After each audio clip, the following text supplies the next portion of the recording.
कि भक्ति में सबसे ज्यादा आवश्यक क्या है? उद्देश्य। आपका उद्देश्य क्या है?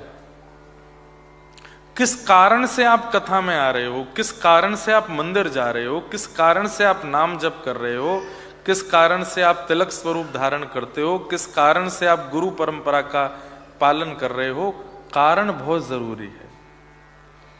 और कारण में भी कारण कैसा होना चाहिए? अकारण जैसा कारण। जैसे समृद्धि के लिए, उपलब्धि के लिए, ये सब कारण उचित नहीं है। ये सब स्वार्थ वर्धन करने वाले कारण है। इन कारणों से भक्ति वृंदावन रसोपासक नहीं करते। प्रिया प्रियतम दोनों नित्य विहार कर रहे हैं, हम कहीं अपना कारण कह करके, अपनी भावना कह करके, अपनी कोई इच्छा बता करके उनको विचलित ना करें।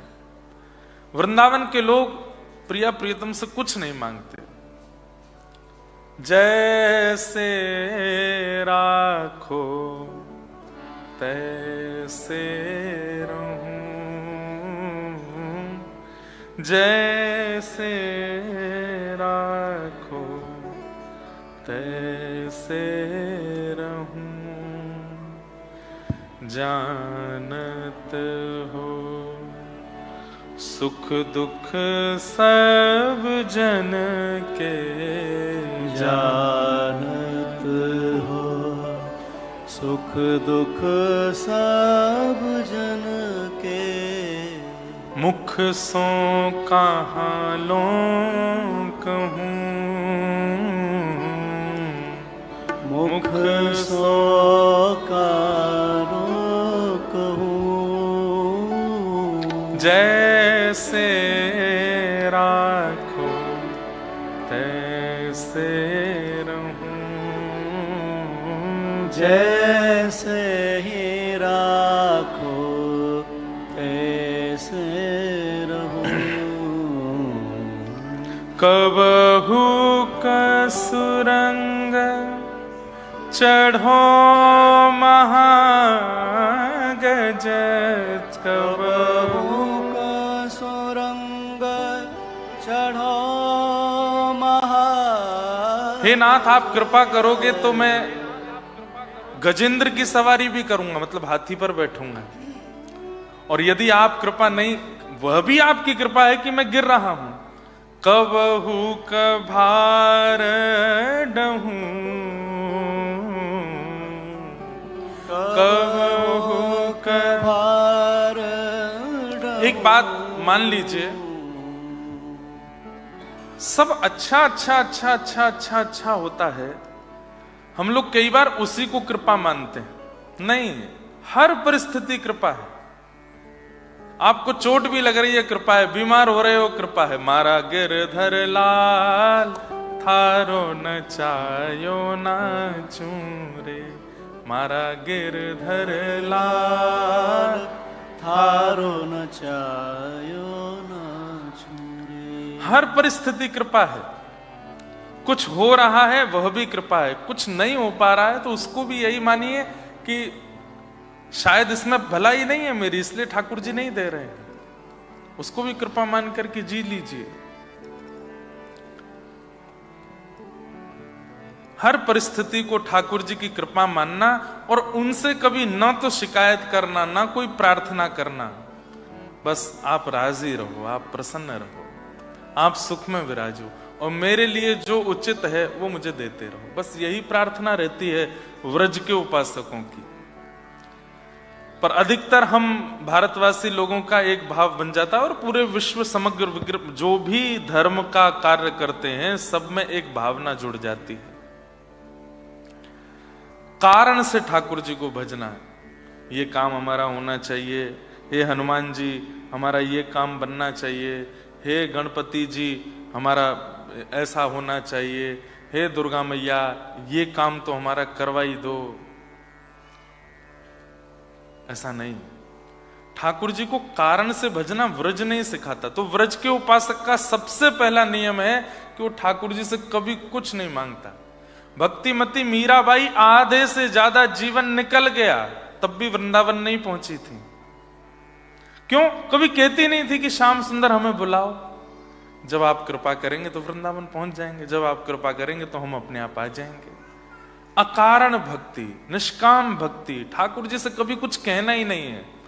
करके देखिए, 1 साल का अभी तक आप अपने तरीके से रहे हैं, 1 साल हमारे कहे से रहो। अगली साल जब तक हम नहीं आते तब तक ठाकुर जी के सामने चाहे जैसी परिस्थिति आ जाए, हम कुछ मांगेंगे नहीं। जो मिलेगा, जो चल रहा है सब अच्छा है, जो बनता जाएगा सब स्वीकार करते जाएंगे। ठाकुर जी से कभी निवेदन नहीं करेंगे और प्रार्थना करेंगे कि नाथ सब कृपा है, सब प्रसाद है आपका, जो दोगे सब सहेंगे हम, और जी लीजिए। मीराबाई, जितने भी पद हैं मीराबाई के, उन सब पदों में प्रेम है, भाव है, करुणा है, जिद नहीं है। केवल अंतिम पद जो उन्होंने अपने जीवन में गाया, बस उसमें एक जरा सी रिक्वेस्ट जैसी की थी ठाकुर जी से। मीराबाई का अंतिम पद, मेरा मन तो था कि 3 दिन या तो यहां या सिडनी में मीरा चरित्र कहें। अगर अब यहां तो निकल गया, सिडनी में कह देंगे। मेलबर्न वाले कह रहे नहीं नहीं यही सुनाओ। वैसे एक बात बोले, सिडनी से थोड़ी सी हल्की सी ज्यादा शांति वैसे मेलबर्न में, हल्की सी।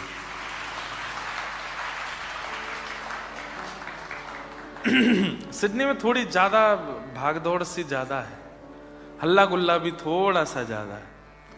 मेलबर्न थोड़ा शांत है। यहाँ के लोग थोड़े से हमको शांति प्रिय ज्यादा लगते हैं, इसलिए हम सबसे पहले श्री गणेशाय नमः यहीं से करते हैं। लेकिन सत्य बताएं, हम सोच के कुछ भी आए, माहौल जैसा होता है ना, कथा वही होती है। अब ये कह के जा रहा हूं, जरूरी नहीं है कि वहां मीरा चरित्र हो, क्या होगा भगवान जाने। लेकिन अगर बनेगा तो मीरा चरित्र थोड़ा सा सुना है। मीरा चरित्र के लिए 3 दिन कम है, 4-5 दिन हो कम से कम। बहुत सुंदर एक एक पद गायन हो। इस बार है दिसंबर में है बंबई में मीरा चरित्र। तो मीराबाई सब कुछ छोड़ के जा चुकी हैं। भाई छोड़या बंधु छोड़या, छोड़या जग से, भाई छोड़या बंधु छोड़या, छोड़ा जग सोई। साधुअन संग बैठ बैठ, साधुअन संग बैठ बैठ, साधुअन संग बैठ बैठ, साधुअन संग बैठ बैठ। लोक लाज खोई रे मेरे तो गिरधर गोपाल, मेरे तो गिरधर गोपाल। दूसरो न कोई, दूसरो न कोई, मेरे तो गिरधर गोपाल। दूसरो न कोई, दूसरो न कोई। वैसे मीरा चरित्र उनको सुनाने में ज्यादा सुख है जो ठाकुर जी से कोई संबंध मानते हो। एक बात कह दूं, भगवान को जब तक भगवान मानेंगे ना, आपकी एक दूरी बनी रहेगी। एक संबंध स्थापित करो। कौन है आपके? हमारे लाला हैं, हमारे भैया हैं, हमारे सखा हैं। तात मात गुरु सखा सब विधि में तेरो। कोई संबंध ऐसा नहीं है संसार का जो आप ठाकुर जी से नहीं बना सकते। जो संबंध चाहो। एक बालक ठाकुर जी को जीजा जी बोलता है, क्यों? राधा रानी मेरी बहन है, शिलाल जी मेरे कौन है? पहुना है, मेरे जीजा जी। संबंध मानो, और संबंध मानने वालों के लिए उस संबंध का निर्वहन कैसे करना चाहिए, उनको मीरा चरित्र सुनना चाहिए। पूरी दुनिया इधर उधर हो गई, लेकिन बाईसा हम बार बार मीराबाई नहीं बोलते, बाईसा बोलते हैं। बाईसा ठाकुर जी को प्रियतम ही मानती रही अंतिम श्वास तक। तो बाईसा पूरा जीवन काल उनका निकल गया, ब्याह भी हो गया, माता पिता के दबाव में आकर के ब्याह भी कर लिया। जिनसे ब्याह किया उनके भी प्राण चले गए, विधवा हो गई। ससुराल में सब लोग विपरीत थे, केवल पति और ससुर अनुकूल थे। पति भी चले गए, ससुर जी भी चले गए, सब चले गए।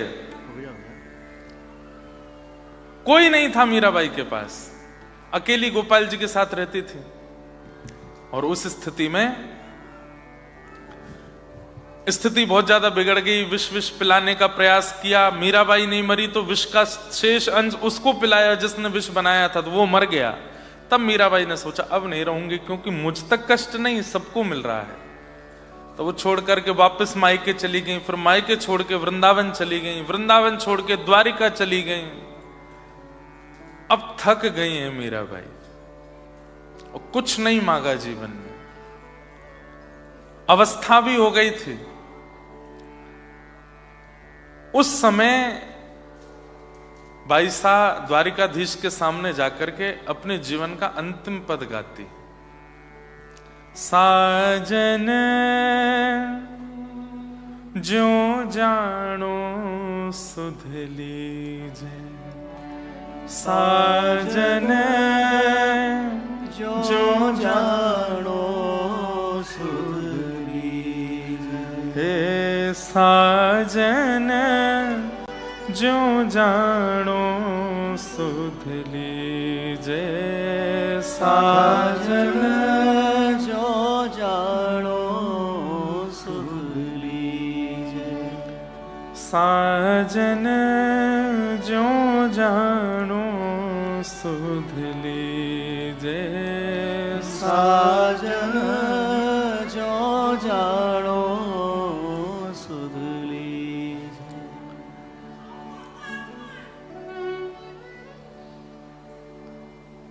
नींद रैन भूख न प्यासा, नींद न रैन भूख नहीं प्यासा। मिल बिछुरण मत दीजे, मिल बिछड़न मत दीजे। मीरा के प्रभु गिरधर नागर, मीरा के प्रभु गिरधर नागर। मिल बिछुरण मत दीजे, साजन जो जानो सुध लीजे। साजन जो जानो। अपने पूरे जीवन काल के अंत में आकर के मीराबाई ने एक छोटी सी प्रार्थना की है, कभी जिद नहीं की ठाकुर जी से। क्या कहती हैं? जैसे भी आप चाहो मेरी अब सुध लीजिए, मैं थक गई हूं। घर छोड़ा, विवाह करके गई, विवाह में जिससे विवाह किया वो भी पधार गए। ससुराल के लोगों ने बहुत प्रताड़ना की, वहां से मायके आ गई, मायके से भी सब चले गए, वृंदावन आ गई, वृंदावन से द्वारिका आ गई। अब मुझे वापस इस संसार में नहीं जाना, अब नाथ थक गई हूं मैं, अब मुझ पर कृपा करो। और अपने जीवन के अंतिम काल में जब प्रार्थना की है, ठाकुर जी के सामने करुण क्रंदन किया मीराबाई ने, तब दुल्हा बनकर के ठाकुर जी श्री द्वारिकाधीश पधारे और सब देखते रह गए। सबके बीच से मीराबाई को लेकर के ठाकुर जी अंतर ध्यान हो गए। जब सबने देखा तो मीराबाई गर्भगृह में प्रवेश की थी, एक दिव्य तेज प्रकट हुआ, एक प्रकाश हुआ, और उसके बाद अचानक से मीराबाई अंतर ध्यान हो गई। तो पुजारी जी ने देखा कि बाईसा का जो साड़ी का छोड़ था वो ठाकुर जी के भीतर प्रविष्ट हो रहा था, थोड़ा सा बचा, उसको पकड़ने का प्रयास किया, लेकिन बाईसा सशरीर ठाकुर जी में विलीन हो गए। कभी कोई प्रार्थना नहीं, कभी कोई जिज्ञासा नहीं, कभी कोई शिकायत नहीं, कभी कोई अर्जी नहीं। ठाकुर जी के सामने बस एक ही बात, ये जीवन मेरा प्रसाद है, आप जो देंगे, जैसे देंगे, मुझे सब स्वीकार है। अर्जुन से भगवान ने कहा कि महाभारत युद्ध में मुझसे क्या उम्मीद रखते हो? तो अर्जुन कहता है कि बस आप आज्ञा करना। आप कहोगे सीधे हाथ पे तो मैं वहीं देखूंगा, आप कहोगे उल्टे हाथ पे तो मैं वहीं देखूंगा, आप कहोगे बैठ जाओ तो बैठ जाऊंगा, आप कहोगे खाओ तो खाऊंगा, आप कहोगे पियो तो पीऊंगा, आपकी आज्ञा मानूंगा। करिष्ये वचनम तव। भगवान बोले सच में आज्ञा मानोगे? बोले हाँ। चलो, महाभारत युद्ध प्रारंभ हुआ। जैसे युद्ध के बीच में पहुंचे, चारों तरफ सेना घेर करके अर्जुन को खड़ी है। ठाकुर जी परीक्षा बहुत जल्दी लेते हैं। जैसे ही आपने ये बात कही ना कि नाथ अब जीवन में मैं आपसे कभी कोई प्रार्थना नहीं करूंगा, मुझे जो दोगे मुझे स्वीकार है, उसी क्षण से ही आपकी परीक्षा शुरू हो जाएगी। अच्छा, जो दूंगा सब स्वीकार है? बोले हाँ। तो कैसे करेंगे ठाकुर जी? ऐसे जैसे अर्जुन के साथ किया। अर्जुन को ले गए, बीच युद्ध में खड़ा कर दिया रथ, चारों तरफ से सेना खड़ी है बाण लेकर के। और उसी समय ठाकुर जी कहते हैं अर्जुन तेरा रथ आगे नहीं बढ़ रहा है। बोले क्यों? घोड़े प्यासे हैं। बोले अब क्या करूं? बोले इनको पानी पिलाना पड़ेगा। बोले वो कैसे पिएंगे? बोले नीचे उतरो रथ से, धनुष बाण निकालो, पृथ्वी में गड्ढा करो, जल का स्रोत प्रकट करो और जल का स्रोत निकाल करके जल व्यवस्थित करके इनको पिलाओ और पिला करके दोबारा रथ में लगा दो। अर्जुन बोला आप ये बात सीरियसली बोल रहे हो? नाथ आनंद मत लीजिए मुझसे, रात में आनंद ले लीजिएगा, थोड़ा मजाक आदि सब बाद में करते हैं, ये क्या युद्ध मैदान के बीच में क्या कह रहे हो? भगवान बोले तो फिर क्यों बड़ी बड़ी बातें कर रहा था कि करिष्ये वचनम तव, जो कहोगे सो करूंगा। आप सच में ही आज्ञा दे रहे हैं मुझे? बोले हाँ। क्या करना है दोबारा बताना? बोले नीचे उतरो, धनुष पे बाण लगाओ, पृथ्वी में गड्ढा करो और गड्ढा करके जल निकालो। अब जल कोई ऐसे तो निकल नहीं जाएगा कि खोद दिया जल आ गया, 10 फीट पे, 15 फीट पे, 20 फीट पे जहां पानी होगा तब निकलेगा। उस पानी को निकाल के घोड़ों को पिलाओ, पिला करके दोबारा रथ में लगा के बैठ जाओ। अर्जुन बोले सब छन्नी बना देंगे मुझको, इन सबका एक ही केंद्र बिंदु है मैं। ठाकुर जी बोले तो फिर द्वारिका से यहां ला करके मेरा समय बर्बाद क्यों किया, जब मेरी बात ही नहीं माननी है तो। अर्जुन उसी क्षण स्तब्ध हो गए, कूद पड़े रथ से और 1 बाण, 2 बाण, 3 बाण पृथ्वी में गड्ढा करके जल का स्रोत प्रकट किया, घोड़ों को खोल करके जलपान कराया, पुनः घोड़ों को लगा दिया। कितनी देर लगी होगी? 1.5-2 घंटे तो लग गए होंगे, लेकिन 1 बाण भी नहीं था जो अर्जुन को स्पर्श कर पाया। घोड़ों को बांधते समय अर्जुन ने सोचा इन पांडवों ने मुझसे कुछ कहा क्यों, ये कौरवों ने मुझे मारा क्यों नहीं? अर्जुन ने जब कौरवों की ओर देखा तो सब खड़े थे और सब धनुष बाण लेकर के अर्जुन को ही केंद्र बिंदु बना के खड़े थे। बोले चलाते क्यों नहीं है, क्या बात है? जैसे अपने रथ के ऊपर देखा तो श्याम सुंदर जो हाथ में चाबुक लेकर के बैठे थे, त्रिभंग ललित श्याम सुंदर ऐसे मदन मोहन बन के खड़े हो गए हैं। इतना सुंदर रूप उन्होंने धारण कर लिया कि कौरव भूल गए कि हमको अर्जुन को मारना है। सब ठाकुर जी को देखने में व्यस्त हो गए। कोई उनके नेत्र देख रहा था, कोई नासिका देख रहा था, कोई गाल देख रहा था, कोई केश देख रहा था। सब ठाकुर जी के रूप को देख रहे थे, भूल गए कि हमको अर्जुन को मारना है। जैसे ही अर्जुन ने भगवान की ओर देखा, ठाकुर जी बोले इशारा करके दौड़ के बैठ, क्या देख रहा है? अर्जुन ने तब कहा हे नाथ, हे श्याम तेरी अपार माया, तेरा जो हर कमाल देखा, हे श्याम तेरी अपार माया, तेरा जो हर कमाल देखा, हे श्याम तेरी अपार। एक देखो, कई लोग कहते हैं भगवान कृष्ण की वाणी का डिकोड करना है, भगवत गीता के श्लोकों को डिकोड करना है, भक्ति को डिकोड करना, ये सब कोड वर्ड्स हैं, इनको डिकोड कभी नहीं कर पाओगे। जीवन में कभी इनके रहस्य को आप पहचान नहीं सकते कि कृष्ण कब कहां क्या करते हैं। आप तो केवल चरणों में प्रणाम करके कहो, नाथ मैं आपका हूं, अब चाहे जैसे मेरे साथ करो, मुझे सब स्वीकार है। आपको भयभीत करने के लिए, आपको थोड़ा आनंद दिलाने के लिए कभी कभी बहुत भयंकर परिस्थिति प्रकट कर देंगे, लेकिन घबराना नहीं, इनके चरण छोड़ना नहीं, इनका हाथ छोड़ना नहीं, पकड़ के रखना। एक तरफ दलदल है, एक तरफ सूखा रास्ता है। अगर कृष्ण का हाथ पकड़ा होगा ना तो दलदल में से लेके जाएंगे आपको, चलो इसमें बहुत बढ़िया रास्ता है, इस पर चलो। जैसे ही आप कूदोगे सो यहां तक धस जाओगे, एक श्याम सुंदर ये कहां गिर दिया, तब ठाकुर जी को मजा आ रहा है, चलो।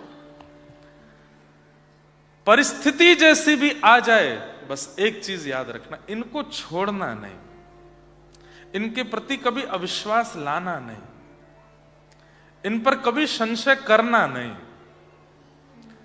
पहले तो मैं केवल कथा करता था, लेकिन मैं अब आप बीती बोल सकता हूं कि इन पर कभी संशय करना नहीं। ये जो सोचते हैं, जो करते हैं, कभी कभी घबराहट जैसी तो होती है, लेकिन ये निकाल ले जाते हैं, हर परिस्थिति से बचा लेते हैं। और इसी को व्रज की परंपरा की भक्ति का एक स्वरूप कहते हैं। आप ठाकुर जी से कुछ ना मांगो, राजी रहो, हमारे व्रज का एक पद है, राजी रहो, आप दोनों बस राजी रहो,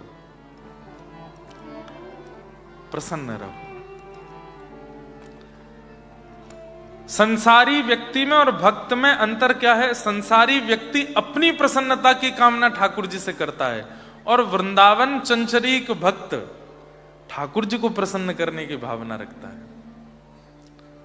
मेरे रोने से जो तुमको आए हंसी, तुम्हें रो रो के तुमको, अब हमको कष्ट देने में सुख मिल रहा, ठीक है, कष्ट दे लो, आप प्रसन्न रहो, आप राजी रहो।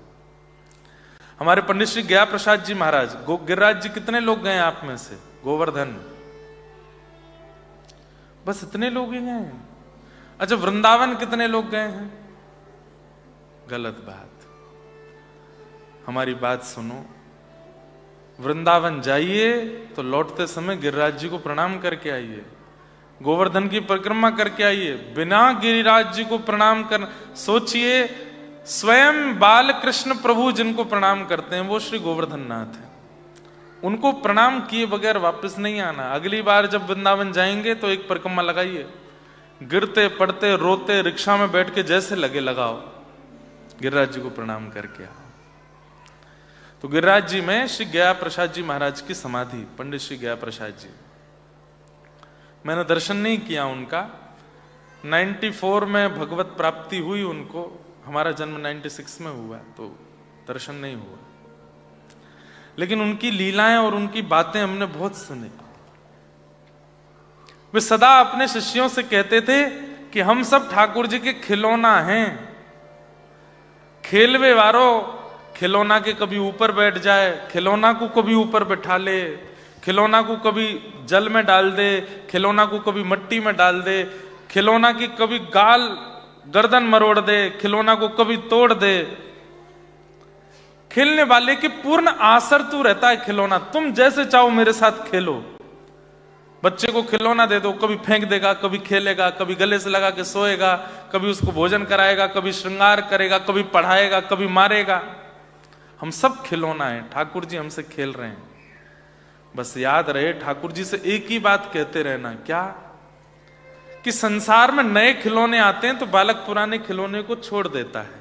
हे नाथ, आप ऐसा मत करना, अंतिम श्वास तक मैं ही आपका खिलौना रहूं और आप मुझसे खेलते रहना, जैसे चाहो वैसे। ये ऑस्ट्रेलिया आपको भेज के ठाकुर जी खेल ही रहे हैं आपके साथ। जब भारत में थे तो क्या लगता था, वहां जाके सब ठीक हो जाएगा, डॉलर आएंगे, घर बन जाएगा, बच्चे इंग्लिश बोलने लगे, फ्लुएंट इंग्लिश में बात किया करेंगे, mom make some breakfast for me, I want to marry this girl. कितना ख्वाब बनाए थे, ऑस्ट्रेलिया जाएंगे सब बढ़िया रहेगा, बड़ी बड़ी गाड़ियों में घुमा करेंगे, और वहां अंग्रेजों से बढ़िया फटी जींस पहन के हम भी रहेंगे, रात में पार्टी डिनर विनर करने जाया करेंगे, और जब लौट के कभी कभी बीच में भारत आया करेंगे तो सबको अभिमान में कहा करेंगे कहाँ रहते हैं, मेलबर्न। हमारे एक भैया बोल रहे मेलबर्न, जो मेल को जला दे, मेलबर्न। मैंने कहा नहीं, मेलबर्न, र जो है वो साइलेंट बोलो। तो लेकिन हुआ क्या यहां आके, इससे बढ़िया तो भारत में ही थे। एक हफ्ता काम नहीं करो तो टेंशन हो जाती है, बिल कैसे भरेंगे, मॉर्गेज कैसे पूर्ण होगा, गाड़ी की किस्त कैसे जाएगी, घर के सामान। और भारत में 1.5 महीना तान दुपट्टा पड़े रहो, कोई टेंशन नहीं है, तब भी पराठा मिलने वाला है। 1.5 महीना बाद भी आपकी घर की पत्नी या माता जी कहेंगे बढ़िया गर्म पराठे बनाए हैं, खा लो। यहां तो चिंता हो जाती है कैसे करें। तो आपको ऐसा लगा था कि यहां आके सब बढ़िया होगा, पर यहां आकर के जब सब सेटलमेंट करने लगे, होने लगे, अब 10, 15, 20, 25 साल जिनको हो गए वो तो यही कह रहे हैं कि महाराज जी भारत ही चले जाएं। भारत में थोड़ा भीड़ भाड़ है, थोड़ी सी अव्यवस्था है, लेकिन यहां से तो बढ़िया ही लगता है वहां पे। तो ये खेला है, ठाकुर जी ने खेल किया है आपके साथ में भेज के यहां पर। सूरदास जी महाराज एक बहुत सुंदर पद गाते हैं,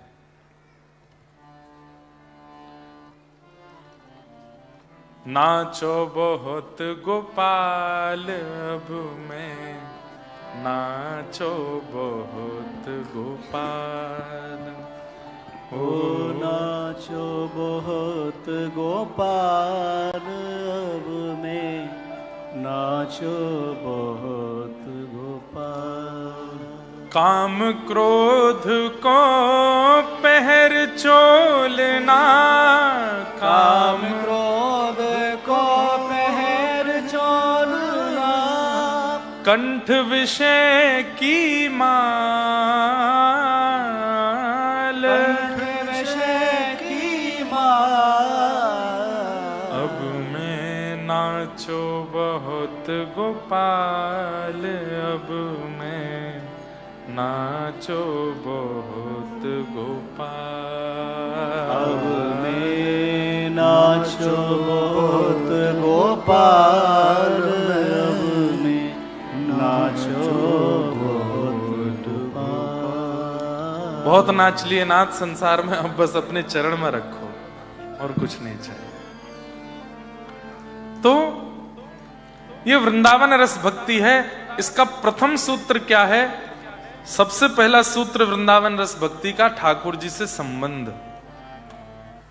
दूसरा सूत्र विश्वास, ठाकुर जी से भरोसा कभी टूटे ना, चाहे जैसी परिस्थिति आ जाए।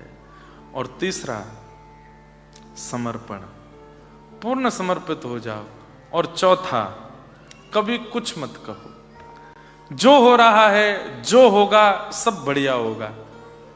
संसार को लगता होगा कि ये तो बहुत अनर्थ हो गया इनके साथ में, नहीं, आप ये कहो नहीं नहीं, ठाकुर जी ने कुछ सोच के ही किया होगा, कुछ बढ़िया ही उन्होंने आगे के लिए विचार किया होगा। ठीक है, मुझे स्वीकार है, जो मेरे साथ हुआ मुझे सब स्वीकार है। नाथ आपका प्रसाद है, और प्रसाद सदैव कल्याणकारी होता है। इस प्रकार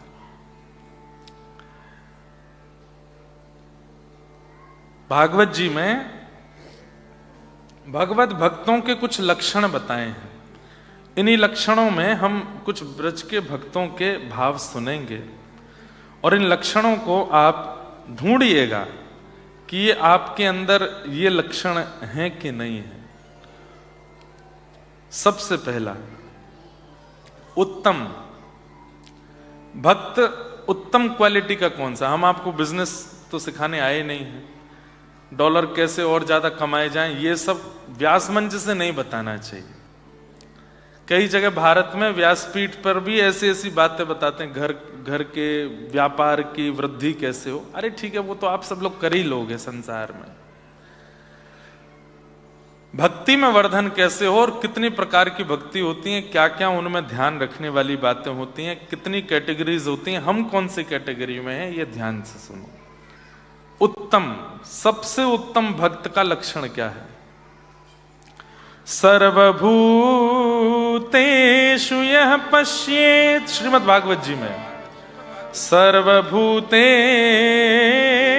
यः पश्येत् भगवद्भावमात्मनः भूतानि भगवत्यात्मन् एष भागवतोत्तमः। सब लोग इधर देखो, ध्यान से सुनो। उत्तम भक्त का लक्षण क्या है? कह तो मैं दूंगा, लेकिन आप लोग कहोगे महाराज जी प्रैक्टिकल बात नहीं है ये। जो सब में हरि को देखे वो उत्तम है। हमारे वृंदावन के एक रसिक हुए श्री हरिराम व्यास जी, जिनका एक प्रसिद्ध पद लगभग सबको याद होगा, किशोरी तेरे चरणन की रज पाऊं, बैठी रहूं कुंजन के कोने, श्याम राधिका गाऊं। हरिराम व्यास जी का एक स्वभाव था कि वो सब में हरि को देखते। जैसे कोई व्यक्ति अगर थोड़ा हत्ता तगड़ा है, थोड़ा मोटा है और पेट वेट बाहर निकला हुआ है और थोड़ा गाल वाल भी चब्बी हैं, खूब जो है भारी भरकम शरीर है, दुनिया के लोग क्या कहें, देखो पृथ्वी पर बाहर घूम रहा है। पर हरिराम व्यास जी कहते, वाह जय हो, ऐसे लग रहे हैं कि साक्षात गजानन महाराज, गजेंद्र श्री गणपति जी पधारे हैं, लंबोदर महाराज की जय हो। उस भाव से प्रणाम करते। कभी देखते कि कोई बहुत क्रोधी व्यक्ति घूम रहा है, सबको डांटता फटकारता हुआ घूम रहा है, सब लोग कहते अरे बड़ा क्रोधी है। हरिराम व्यास जी कहते परशुराम जी हैं, क्रोधी नहीं है, परशुराम जी। कभी देखते बड़े सौम्य, चुप रहते हैं, कुछ बोलते नहीं, सब में हाँ जी हाँ जी हाँ जी, ऐसे स्वभाव वाला व्यक्ति। अरे ये तो मर्यादा पुरुषोत्तम राम जी हैं, प्रणाम करो भैया। सब में ठाकुर जी का गुण देख लेते थे। कोई बहुत नटखट चप्पल लेन वाला, कभी इधर कभी उधर, कभी इधर कभी उधर, उसको देख के अच्छा ये तो बालकृष्ण प्रभु हैं हमारे, एक रस एक स्थिर नहीं रहते। हरिराम व्यास जी सब में हरि दर्शन करते। कम से कम ऐसी दृष्टि बन जाए हमारी। हम लोग क्या करते हैं, सब में दोष देखते हैं, तुम में ये क्वालिटी है, तुम में ये कमी है। सब में दोष देखने की दृष्टि की जगह सब में ठाकुर जी का लक्षण देखने लग जाएं। ये तो वैसे ठाकुर जी हैं, इनका स्वभाव तो ऐसा है।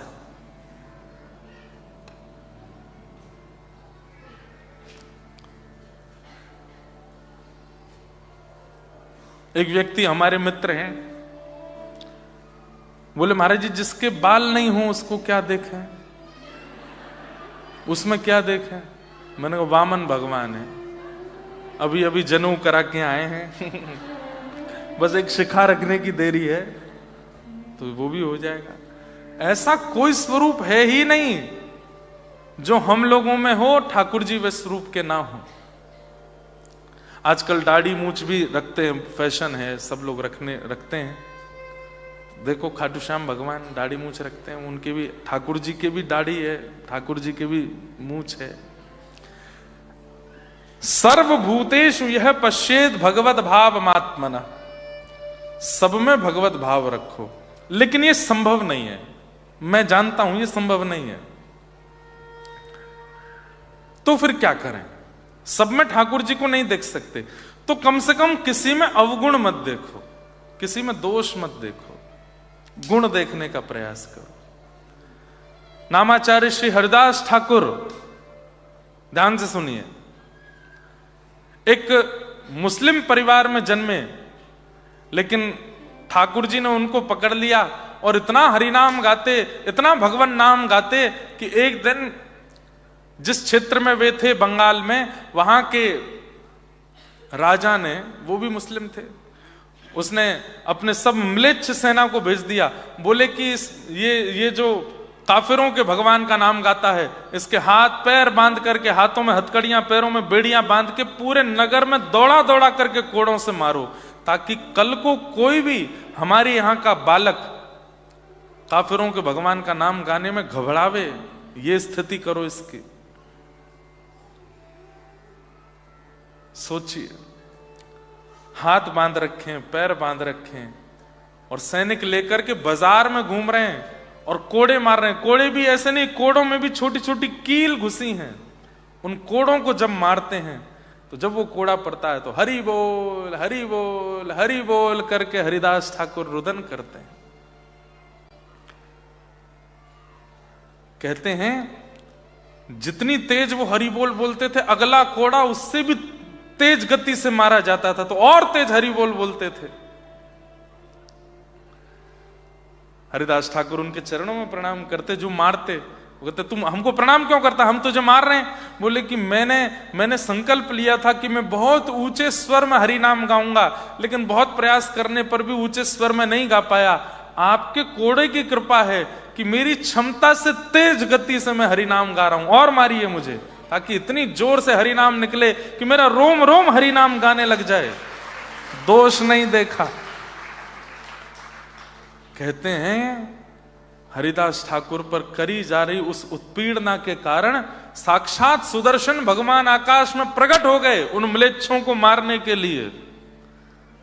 हरिदास ठाकुर सुदर्शन जी से प्रणाम करके कहते हैं इनको मत मारिए, इनका वध मत कीजिए।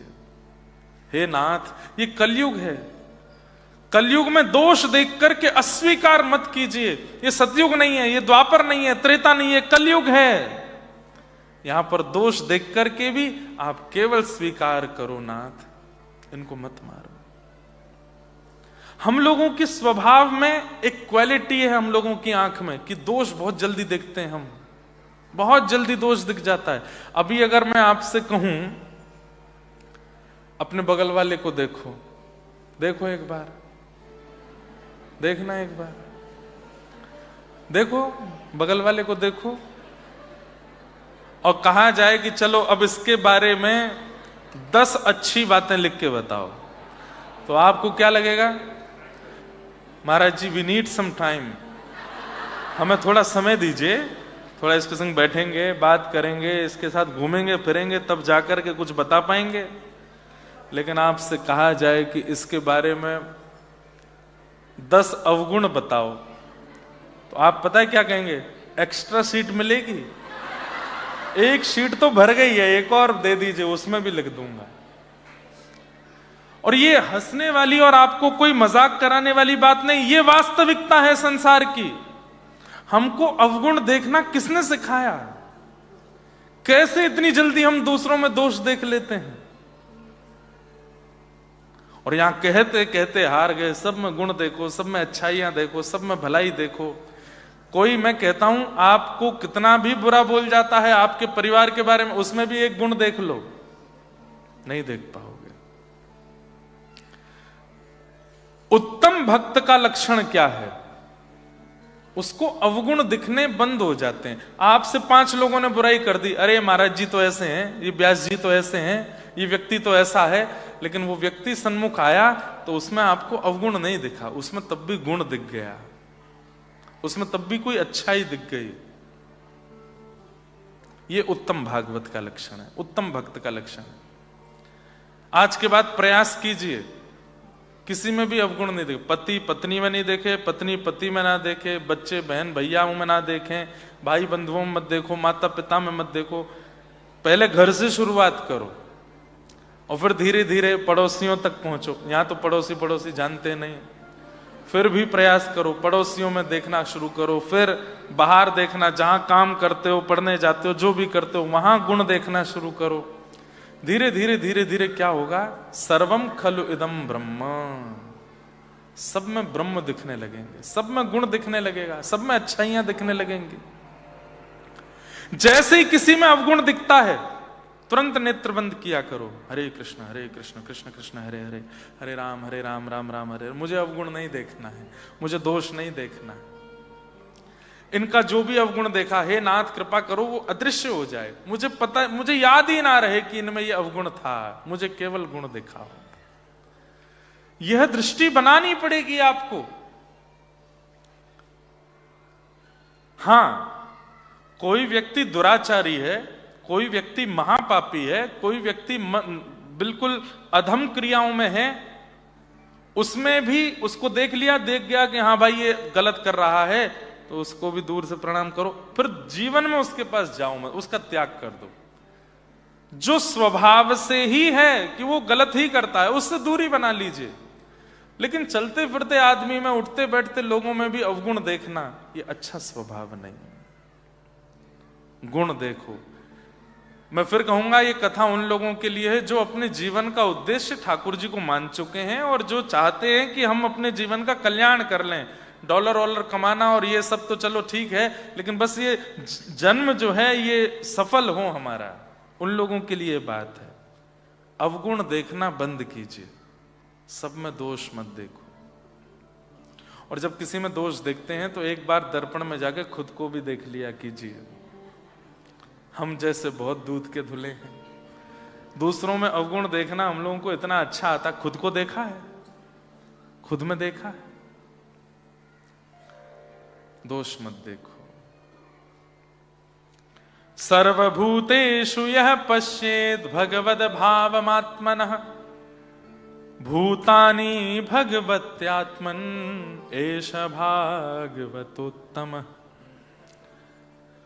मीराबाई कहती हैं, मैं देखूं जिस ओर सखीरी, मैं देखूं जिस ओर सखीरी, सामने मेरे सांवरिया, सामने मेरे सावरिया, ओ सामने मेरे सांवरिया, सामने मेरे सावरिया, मैं तो नाचूंगी सांवरिया, मैं तो नाचूंगी सांवरिया, मैं तो नाचूंगी सांवरिया, मैं तो नाचूंगी सांवरिया। सबई जन गोपाल के, सबई भूमि गोपाल की, ये बुद्धि रख के सब में गुण देखो, नहीं देखिए दोष सब में। हर कोई परफेक्ट नहीं होता इस संसार में, सब में दोष होते हैं, लेकिन दोष देखना नहीं है, हमें गुण देखना है, क्वालिटीज देखनी है। वही गुण देखते देखते देखते देखते देखते देखते एक दिन आपका ऐसा स्वभाव बन जाएगा। और ये बात मैं बोल रहा हूं, इसका मतलब मैं नहीं करता, ऐसा नहीं। मैं बहुत प्रयास करता हूं कि मैं किसी में अवगुण ना देखूं। हमारी निंदा करने वाले लोगों की बातें भी जब मेरे सामने आती हैं कि आपके बारे में ऐसे बोल रहे थे, हम कहते कोई बात नहीं, उसमें भी एक गुण देखो, उसकी कोई अच्छाई तो होगी। और ये भागवत जी की कृपा है कि ऐसे गुण बन पाते हैं। सब में गुण देखो, किसी में दोष नहीं। उत्तम व्यक्ति का लक्षण है, वो सब में अच्छाइयां देखता है। और धीरे धीरे अच्छाइयां देखते देखते देखते देखते दृष्टि में एक क्वालिटी आ जाएगी कि जहां देखेगा उधर श्याम सुंदर दिख जाएंगे। कई ऐसे मेरे मित्र हैं वृंदावन के, उनको कहीं ना कहीं ठाकुर जी दिखते हैं, वो फोटोज भी खींचते हैं। कोई वृक्ष देखेंगे उसमें आकृति दिख जाएगी, सामान्य को नहीं दिखी उनको दिख जाएगी। बादल देखेंगे बादल में आकृति दिख जाएगी, पत्थर देखेंगे पत्थर में आकृति दिख जाएगी। ये कपड़ों में सरवट आ जाती है, हम लोगों को लगेगा उनको वहां भी ठाकुर जी की आकृति दिख जाती है। व्यक्ति विशेष में ठाकुर जी का भाव दिखने लगता है। गुण देखने से भगवत दर्शन की ये प्रारंभिक सीढ़ी प्रारंभ हो जाती है। उत्तम नहीं बन सकते तो मध्यम बनने का प्रयास करो। मध्यम क्या? मध्यम कौन? ईश्वरे तदधीनेषु बालशेषु दुसस्तु च प्रेम मैत्री कृपापेक्षा यह करोति समध्यम। मध्यम भक्त कौन है? ध्यान से सुनो। वैसे ये मेलबर्न वाला सेशन इतना बढ़िया लग रहा है हमको। आपको कागज पेन लेके बैठना चाहिए, लिखने वाला, ये क्वालिटीज हैं, ये सब निर्माण करना चाहिए। पर अच्छा, आप लोगों की मेधावी बुद्धि है, याद कर लोगे ना जल्दी हैं? कल एग्जाम ले लें आप सबका। 2 दिन में क्या सुनाया हमने? वैसे ही कल मंडे है, एग्जाम की बात सुन के और कम लोग आएंगे।